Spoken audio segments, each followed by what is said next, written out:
오늘 설교 제목은 조금 마음이 무겁습니다. 슬픈 자라는 것 때문에 말이죠.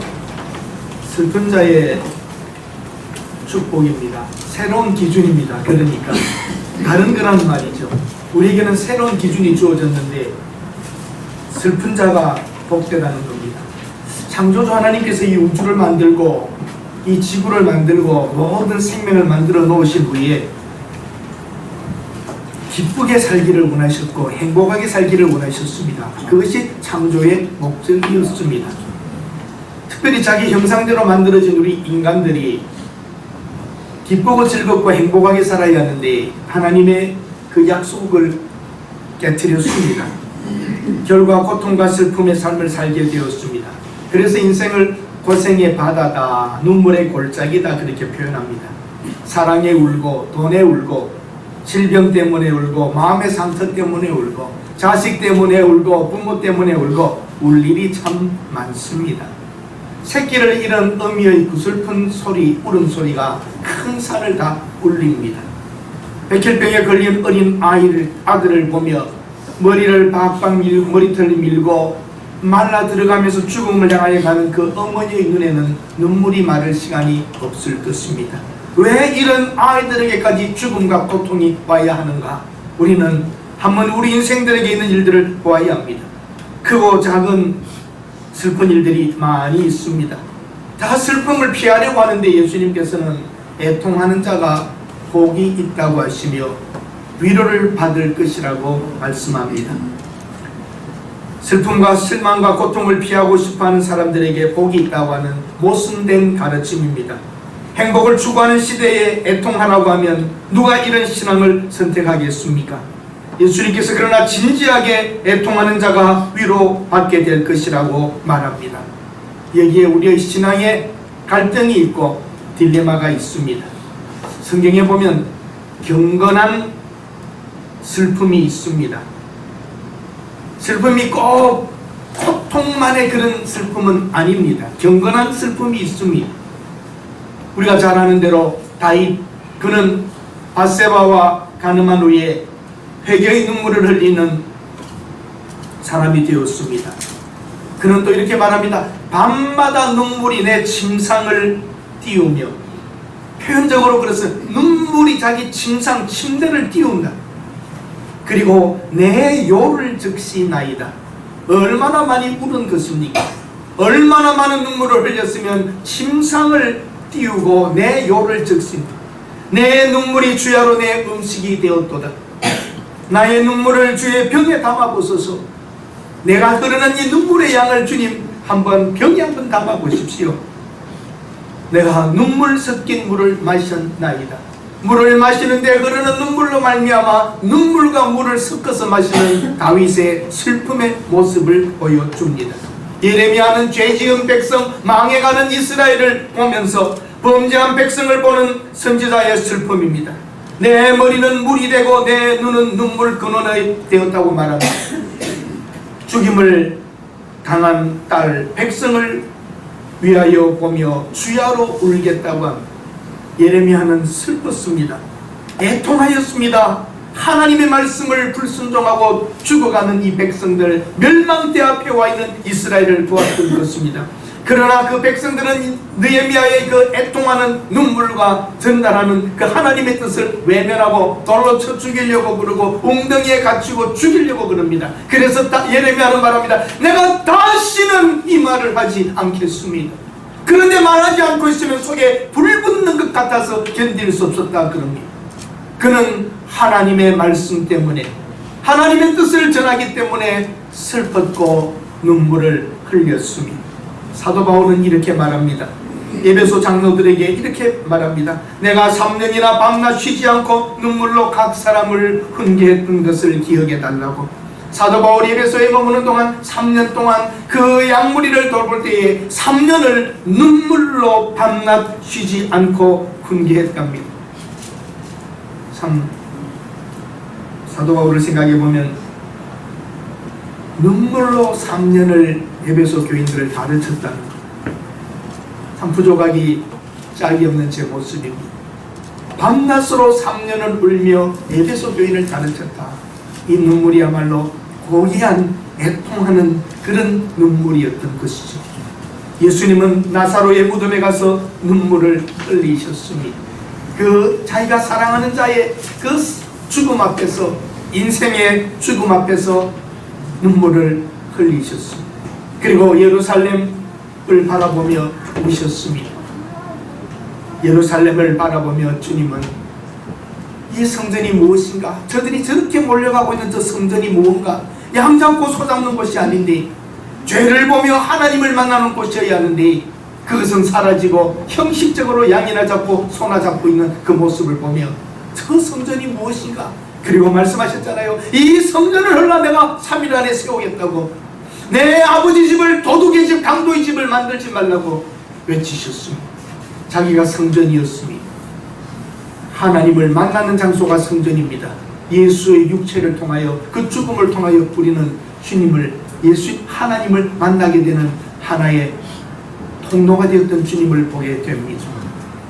슬픈 것, 그러나 경건한 슬픔이 있습니다. 여러분, 언제 울어보셨습니까? 여러분, 언제 울어보셨습니까? 부모님이 돌아가셔서 가까운 사람들의 죽음, 억울한 일, 답답한 일, 괴로운 일 때문에 울어보셨지요. 여러분 자신을 보며 보잘것없는 이 인생, 이래도 안 되는구나 저래도 안 되는구나, 이 죄의 몸에서 내가 어떻게 자유할 수 있을까? 넘어지고 흔들리고 가는 우리 모습, 조그만 일에 넘어지고 걸리고 있는 우리 모습. 사랑하는 여러분, 진정 여러분의 자신, 여러분의 안사람, 여러분의 속사람, 진정된 여러분의 영혼을 보며 여러분은 언제 한번 울어보셨습니까? 하나님의 거룩과 영광 앞에 더러움을 보며 한없이 눈물을 흘렸던 우리들입니다. 처음 예수를 믿고 주님을 알고 죄를 알고 하나님의 영광을 보며 우리는 다 울어보았던 사람들입니다. 그 고귀했던 애통과 눈물들이 지금은 메말라 버리지 않았습니까? 참 눈물 나지 않는 것도 괴롭습니다. 밤에 잠을 자지 못할 때 여러분 엎치락 뒤치락 힘들지만 기도할 때에 눈에 눈물이 나지 않고, 기도할 때에 찬송할 때에 눈물이 나지 않는 메말라버린 우리의 영혼들과 우리 심령들, 언제 여러분은 진심으로 하나님 앞에 여러분의 모습을 보며 구원의 감사와 감격으로 찬양하며 흐르는 눈물을 경험하셨습니까? 이 시대 교회의 문제는 여기에 있습니다. 눈물이 없는 교회, 눈물이 없는 성도, 눈물이 없는 목사, 여기에 오늘 교회에 문제가 있습니다. 다른 것 아닙니다. 타락한 들 얼마나 교회가 타락하였습니까? 교회가 얼마나 못된 짓을 합니까? 무슨 타락이 교회에 그렇게 있습니까? 마음의 문제요. 교만해지고 기름진 풍성함 속에 있는 교회의 모습, 자신을 보며, 자기 영혼을 보며, 성도들의 부족한 모습을 보며, 연약한 모습을 보며 울어야 할 목회자가 울지 않고 있습니다. 하나님 앞에 나와 찬송하며 부족한 이 죄인의 예배를 하나님 받아주시니 감사하다며 구원의 감동으로 예배드리는 성도여야 하는데, 언제 여러분은 예배 중에 정말 한번 울어보셨습니까? 하나님의 위로를 언제 받아보셨습니까? 눈물 다음에 위로가 있습니다. 누가복음에 보면 2장에 시몬이라고 하는 선지자가 있습니다. 하나님의 사람입니다. 그는 이스라엘의 위로를 기다렸습니다. 주의 그리스도를 보기 전에는 너는 결코 죽지 않는다고 하는 하나님의 음성을 듣고 기다렸습니다. 그런데 어느 날 여느 때와 같이 어떤 모습으로 성전에 들어갈 때에 예수님의 육신의 어머니 마리아와 요셉이 아기 예수를 데리고 들어옵니다. 우연하게 보입니다. 만나졌을 때에 그는 이렇게 말합니다. 주제여 이제는 말씀하신 대로 종을 평안히 놓아주시는도다. 내 눈이 주의 구원을 보았습니다. 이는 만민 앞에 예행하신 것이요 예비한 것이요 이방을 비추는 빛이요 주의 백성 이스라엘의 영광입니다. 어린 아기 예수가 나오는 걸 보고 내가 하나님 이제는 위로입니다. 이제는 평안합니다. 이제는 죽어도 됩니다. 메시아를, 아기 예수를 보며 그가 메시아며 이 세상에 비치는 이방의 빛인 줄 알고 이제는 위로를 받습니다. 이제는 내가 놓아집니다. 모든 것에서부터 자유합니다 하고 하나님의 위로를 경험했던 시므온입니다. 사랑하는 여러분, 진정 하나님의 위로를 여러분은 언제 받아보셨습니까? 고통, 슬픔, 아픔, 어려움, 번개 모든 것이 사라지고 어느 순간 주의 성령으로 말미암아 여러분의 위로를 받으며 평안하며 자유로워지며 모든 것에서부터 해방되었던 느낌을 언제 가져보셨습니까? 기도를 하는데도 여전히 마음에 무겁고, 기도를 했는데도 예배를 드리고도 여전히 마음속에 있는 무거움들, 여러분 위로를 받으시고 자유하시고 회복되시는 분이 되시기를 바랍니다. 그러려면 울어야 합니다. 진정한 애통 후에 오는 위로가 참된 위로입니다. 회개하는 눈물입니다. 하나님의 뜻대로 하는 근심은 후회할 것이 없는 구원에 이르는 회개를 이루는 것이라 그랬습니다. 그러나 세상 근심은 사망을 이루는 것이라. 하나님의 뜻대로 하고 있는 근심과 눈물은 후회할 것이 없습니다. 구원에 이르게 하는 회개로 끌어가는 눈물, 우리 모습을 보며 하나님 앞에 엎드리는 그런 모습들 말입니다. 감히 여러분, 저는 이런 표현을 하고 싶습니다. 오늘 한국교회는 영적인 IMF 시대입니다. 우리는 IMF의 그 경제적인 어려움을 경험했습니다. 그래도 그때는 교회가 깨어 있었습니다. 교회로 몰려왔습니다. 하나님 앞에 다시 한번 기회를 달라고 하나님 앞에 엎드렸습니다. 경제적으로는 너무나도 어려운 때였지만 우리는 나와 기도했습니다. 눈물이 있었습니다. 오히려 회복되었지만 지금은 물질적인 IMF보다 더 무서운 우리 한국교회는 영적 IMF에 들어왔습니다. 영적 파산의 지경에 이르렀습니다. 우리 오늘 이 목사님도 미국에서 저와 오랫동안 같이 있었는데, 목사님, 교회가 왜 이렇습니까? 집회를 가도 설교를 해도 반응이 없답니다. 금요일 집회에 갔는데 교회 중직자들은 거의 나오지 않더랍니다. 오늘 우리 한국교회는 영적인 파산 상태에 이르렀습니다. 그 증거가 어디에 있습니까? 여러분과 제가 증인입니다. 우리 눈에 무엇이 없습니까? 눈물이 없습니다. 꼭 눈물만 흘려야 되느냐고 물어보시겠지요. 모든 사람이 꼭 그런 것은 아닙니다. 그러나 진정으로 우리가 하나님과 가까이 있고 우리 죄를 알고 구원받았던 감격과 감동이 있을 때 다 우리는 눈물이 흘렀습니다. 왜 우리는 눈물이 없는가? 왜 울고 싶은데 울음이 나오지 않는가? 마치 여러분 부모님이 돌아가셨는데 울음이 안 나온다면 어떡합니까? 지금 우리의 영적인 파산지경에 이르러 우리 모습을 보고 주여 주여 하며 울 수 있어야 하는데 우리에게 지금 눈물이 나지를 않습니다. 갈급함도 없습니다. 급한 것도 없습니다. 많은 그리스도인들이 자신에게 힘들고 슬프다고 어렵다고 내 마음이 힘들다고 신앙 상담을 하고 합니다. 행복하겠다고 책을 사서 봅니다. 과연 여러분 행복이 지던가요? 그렇게 상담을 받고 내 어려운 문제 이런 것처럼 다 사람에게 말하고 대화하고 상담하고 정신 그 상담을 찾아가서 해보고 다 해보세요. 진정한 위로가 오는가? 우리에게는 길이 있습니다. 울면 됩니다. 울면 됩니다. 우리 눈에 한없이 모르는 나도 모르는 눈물이 흐를 때에 우리 깊은 영혼 속에 치료하시는 하나님의 치료와 위로를 경험할 수 있습니다.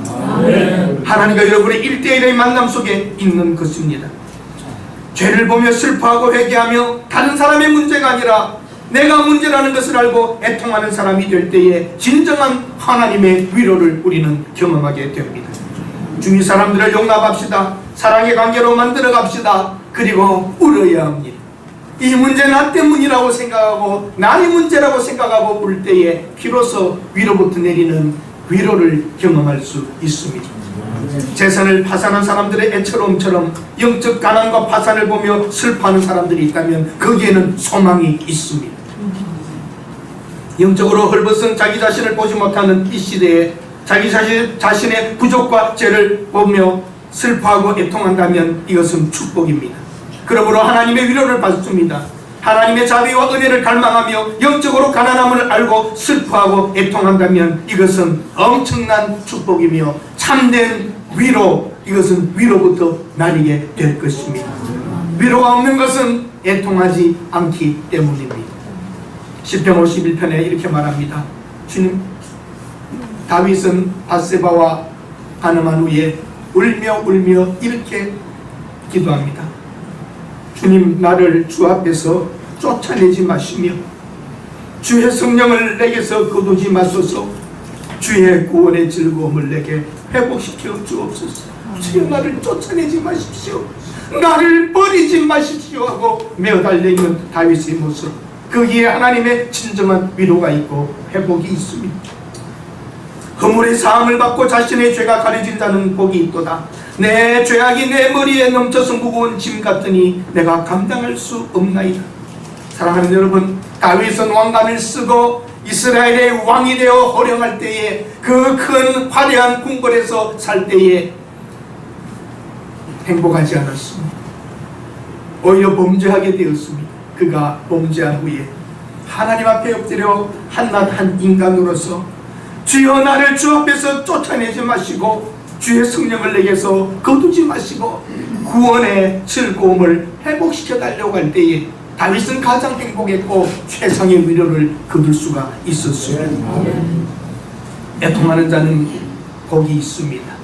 애통하는 자에게 진정한 자유와 위로와 기쁨이 있습니다. 세상 사람들은 알지 못하는 그 위로, 그 자유, 그 기쁨, 여러분은 경험하셨습니까?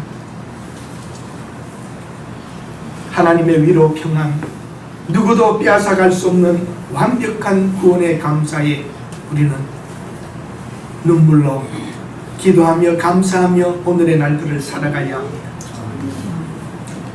여러분, 흑인들의 노래는 슬픈 게 많습니다. 영가라고 부릅니다. 흑인들은 정말, 여러분, 흑인들이 가졌던 고통과 아픔은 여러분 상상 이상의 것입니다. 짐승 취급을 받으며 살았던 그 흑인들, 아프리카의 자유로운 자기들 나름대로 잘 살았던 그 평화의 자리에 끌려와서 잡혀와서 그 여러분 고통의 그 긴 시간은, 그 영화들 보십시오. 목과 손을 다 쇠사랑에 묶여서 배 화물칸에 엎드려 갑니다. 앉아가지도 않습니다. 거기에 묶여서 엎드려서 대소변을 다 보며 섞여서 그 긴 날을 지나가고, 떠주는 그 밥을 조금 살아보겠다고 묻고, 그 안에서도 또 백인들에게 겁탈을 당하고 짐승 취급을 당하고 식량이 부족하면 다 빠뜨려 죽여버리고 하나의 물건으로 취급받았던 그들, 그리고 끌려와서는 노동하며 비참하게 살았던 흑인들. 그런데 그 중에서도 예수를 믿게 된 사람들이 있단 말이죠. 일대가 지나가면서 노예로, 또 자식들도 노예가 되는 거죠. 그렇게 살아가면서 얻은 복음, 저 백인들의 신은 무엇인가 믿지 않으려고 했죠. 그러다가 성령의 강권으로 말미암아 그들 속에 복음이 들어가게 됩니다. 채찍질 맞으며 정말 여러분 비참하게 그들은 살아갔습니다. 그래도 그 복음 때문에 어느 날 한밤에 고통받았을 때 곡괭이를 가지고 들어가서 다 잠들어 있는 주인들 머리를 쪼아 죽이고 싶은 마음도 일어나는 그들. 복음 때문에, 그래도 예수를 믿는 것 때문에 참으며 그들은 한 인생을 살아갔습니다. 그래서 그들은 그렇게 노래를 불렀습니다. 저 하늘에는 눈물이 없네, 거기는 슬픔도 없네. 저 하늘에는 눈물이 없네, 거기는 기쁨만 있네. 노예라는 것 때문에 어쩔 수 없는 멸시를 당하고 있지만 눈물을 흐르지만, 때려 죽이고 싶은 그 백인들을 보면서도 하나님을 알기에 저 하늘에는 기쁨이 있다고 생각하며 그들은, 이게 복음입니다. 그들은 울었습니다. 눈물을 흘렸습니다. 우리 주님과 함께 있을 때는 영원한 기쁨이 넘친다고 말입니다. 죽이고 싶었고 그랬지만 하나님을 알았기 때문에 눈물이 없는 곳에 가고 싶어서 그들은 참으며 견디며 걸어왔던 것입니다. 여러분, 언제 위로 받으셨습니까? 수고하고 무거운 짐진 자들아 다 내게로 오라, 내가 너희를 쉬게 하리라 그러셨습니다. 정말 여러분, 슬프시죠. 어려우시죠. 힘드시죠. 그러나 이 땅은 슬프고 눈물이 있지만 영원한 나라에는 기쁨이 있습니다. 그래서 오늘 울어도 괜찮습니다. 우리에게는 위로와 확실한 것이 보장되어 있기 때문입니다. 한번 복음성 한번 불러보실 때 저 하늘에는 눈물이 없네. 거기는 슬픔만 있네. 거기는 슬픔도 없네. 저 하늘에는 눈물이 없네. 거기는 승리 넘치네. 한번 불러보실래요? 흑인들의 마음처럼 정말 이 땅에는 슬픔과 어려움도 있지만 저 하늘에는 슬픔이 없다 생각하면 좀 여러분 믿음의 근본에서 한번 봅시다. 저 하늘에는 눈물이 없네. 거기는 슬픔도 없네. 저 하늘에는 눈물이 없네. 거기는 승리만 있네. 고통은 모두 다 사라져버리고 영광만 가득하겠네. 우리의 주님과 함께 있을 때 영원한 기쁨 넘치네. 저 하늘에는 눈물이 없네. 거기는 기쁨 넘치네. 저 하늘에는 눈물이 없네. 거기는 찬송 넘치네. 세상의 근심은 사라져버리고 영광만 가득하겠네. 우리의 주님과 함께 있을 때 영원한 기쁨 넘치네. 저 하늘에는 눈물이 없네. 거기는 즐거움 있네. 저 하늘에는 눈물이 없네. 거기는 사랑 넘치네. 인간의 욕심은 사라져버리고 인간의 욕심은 사라져버리고 영광만 가득하겠네. 우리의 주님과 함께 있을 때 영원한 기쁨 넘치네.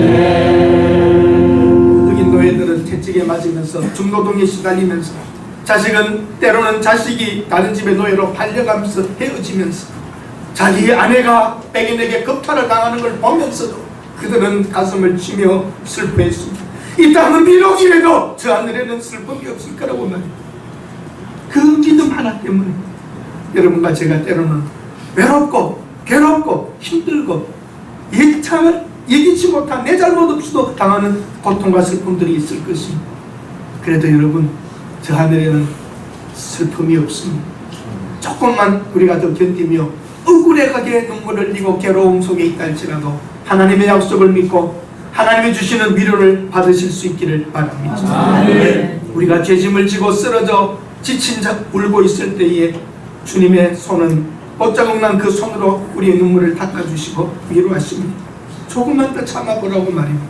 조금만 더 견뎌보라고. 나는 완전한 영원한 기쁨과 즐거움과 웃음을 너를 위하여 준비해 놓았다. 거기는 눈물이 없습니다. 질병도 없습니다. 고통도 없습니다. 죽음도 없습니다. 정말 그곳에는 기쁨이 있고 바뀔 수 없는 다시는 슬픔이 없는 그곳입니다. 애통하는 자는 복이 있나니 그들이 위로를 받을 것이며, 누가복음은 좀 다르게 기록되어 있습니다. 지금 우는 자는 복이 있나니 너희가 미래에 웃게 될 것이다. 지금 울고 있느냐? 미래에는 웃게 될 것이다. 지금 슬퍼하고 힘들고 하나님의 나라와 의를 위하여 내 죄를 보며 이 못난 인생을 보며 울고 있는 우리들, 지금은 너희가 울고 있지만 영원한 곳에서는 웃을 것이다라고 말씀하십니다. 절망하지 마십시오. 그리고 어떤 면에서는 또 나는 착하게 살았다고 자만하지도 마십시오. 우리 인생을 돌아보면 자랑할 것은 아무것도 없습니다. 나의 모습을 못 보고 우는 것입니다. 예수님의 생애 웃음은 별로 없었던 것 같습니다. 눈물을 흘리는 시간이 많으셨습니다. 가장 이 우주의 슬픔은 어떤 것이었을까요? 하나님이 자기 아들이 죄 없는데 우리 때문에 십자가에 죽으실 때에 엄청난 그건 하나님의 슬픔이었습니다. 그것이 얼마나 슬픈 일이었으면 어떤 기록에 이렇게 합니다. 예수님이 십자가에서 죽을 때 다 이뤘다고 죽어갈 때에 천사들이 하늘을 가리어 캄캄하게 하여 이 땅에 어둠이 되었던 것은 그 하나님이 아들을 보고 너무 슬퍼함을 알고 천사들이 하늘을 가려버렸다는 표현을 씁니다. 여러분, 우리가 아무리 슬퍼도 하나님보다 슬펐겠습니까? 자기 아들을 십자가에 죽이는 걸 보고 계신 하나님의 아픔과 슬픔, 그분은 아십니다. 우리가 하나님 때문에 어떤 일에서 내 자신을 보며 울고 있다면 그 하나님은 우리의 슬픔을 보실 것입니다. 지금 우는 자는 복이 있나니 나중에 웃게 될 것이라고 그랬습니다. 지금 우는 게 낫습니다. 지금 우는 게 낫습니다. 여러분에게는 영원토록 웃을 것이기 때문입니다. 예수님을 만난 사람들, 우리는 이미 위로를 받고 있습니다. 슬퍼도 예수님을 만난 사람은 위로를 받을 수 있습니다. 누가복음 7장 36절에서 50절에 보면 한 여인이 향유를 담은 옥합을 가지고 와서 예수님의 발끝에 앉아 향유를 부으며 눈물로 머리털로 그 발을 닦았습니다. 그런데 바리새인들은 말합니다. 자기가 선지자라면 저 여자가 누구인지도 모르냐고, 더러운 여자인데 몸에 손도 대지 못하게 했어야 할 텐데 하고 비웃을 때 예수님께서 나는 이 집에 들어올 때 너희들이 발 씻을 물이라도 주었느냐? 그러나 이 여인은 머리털로 눈물로 그 발을 닦았습니다. 그 슬픔으로 눈물을 흘리며 주님을 만나는 한 여인, 내 믿음이 너를 구원하였으니 평안히 가라 하고 그 여인을 돌려보냈습니다. 산 위에서 예루살렘을 바라보며 예수님이 우셨습니다. 예루살렘아 예루살렘아, 암탉이 그 새끼를 날개 아래 모음같이 내가 네 자녀를 모으려 한 일이 몇 번이더냐? 그러나 너희가 원하지 아니했도다. 예수님께서 예루살렘을 내려다보며 예루살렘아 예루살렘아, 암탉이 새끼를 품는 것처럼 내가 수없이 했지만 원치 아니했도다. 예루살렘의 미래의 멸망과 엎드려질 것, 패망을 예수님은 보셨던 것입니다. 주기철 목사님의 마지막 설교가 제 귀에 들립니다. 그분은 5가지의 기도라고 하는 제목으로 마지막 설교를 하셨습니다. 사랑하는 교우 여러분, 나는 지난 7개월 동안 감옥에 있으면서 5가지를 기도하였습니다. 첫 번째, 저의 기도는 죽음의 권세를 이기게 해달라는 것입니다. 병으로 죽어가는 사람도 있는데 하나님을 위하여 신앙 때문에 감옥에서 죽는다는 것은 큰 은혜가 아니겠습니까? 예수님의 이름으로 사형장에 나가는 것을, 이것은 큰 영광입니다. 주님을 위하여 수백 번의 죽음을 당한들 내가 무슨 후회가 있겠습니까? 내 마음이 흔들리지 아니하도록 나를 위해서 기도해 달라고 그랬습니다. 두 번째는 그는 이렇게 말합니다. 장기간의 고난을 견디게 하여 달라고. 그들의 고문이 끈질긴 만큼 나는 더욱 기도하지 않을 수 없습니다. 그들이 나를 고문할 때에 한 번으로 죽어버린다면 칼로 베고 불로 지지는 고난을 이길 수 있겠지만 한 달, 1년, 10년은 계속된다면 나는 이걸 견디기가 어렵습니다. 긴 고난을 견딜 수 있도록 기도해달라고. 그리고 세 번째 기도는 나의 노모와 처자를 위하여 부탁한다고 했습니다.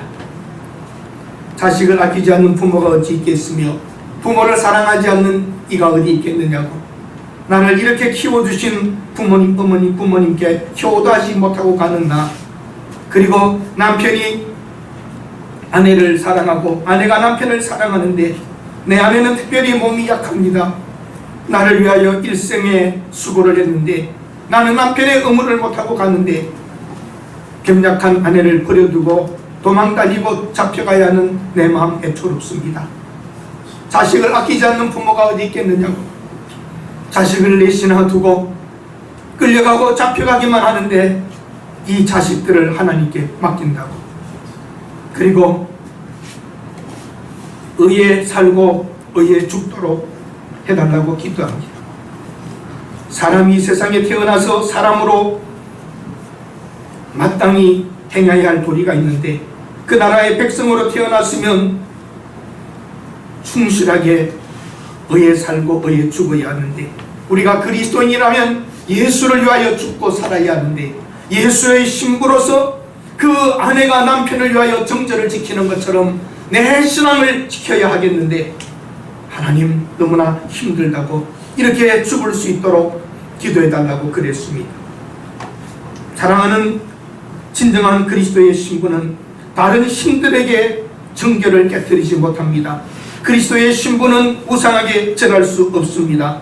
이 몸이 어려서부터 예수 안에서 자라났고 예수께 헌신하기로 10번 100번 맹세했는데 예수의 이름으로 밥 얻어먹었고 영광을 받다가 하나님의 계명을 깨고 불신할 수는 없습니다.